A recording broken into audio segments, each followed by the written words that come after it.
महानगरपालिकेच्या निकालांमुळे जे काही अमरावतीत घडलं ते चकित करणार आहे। तिथे नवरा बायको वेगवेगळ्या पक्षातून एकमेकांच्या विरोधात उभे होते आणि त्या निमित्तानं काँग्रेसने एक चिमटा काढलाय। यशोमती ठाकूर म्हणतात की रवी राणांनी भाजपाचा अमरावतीत व्यवस्थित गेम केलाय।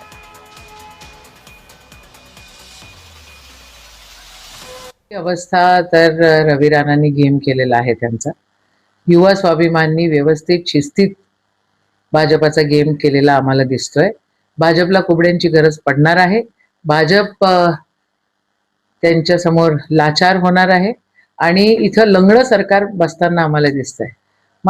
मला एक कळत नाही, त्यांच्याकडे एवढे पैसे, एवढा धन संपत्ती, एवढा सगळा गोंधळ, 19 सभा आमच्या पालकमंत्र्यांच्या, सगळे आमदार तिथं वॉर्ड वाईज कामाला लागलेले, तिथं 1-2 ठिकाणी तर त्यांनी ज्या सीटा फार कमी अंतराने पडल्या। काही महिन्यामध्ये यशोमतीताई ठाकूर भाजपमध्ये येणार आहे। त्यांना वाटते की कुठे आपला भाजपवर अन्याय नाही झाला पाहिजे, भाजपचं कुठं काही कमी नाही झाला पाहिजे।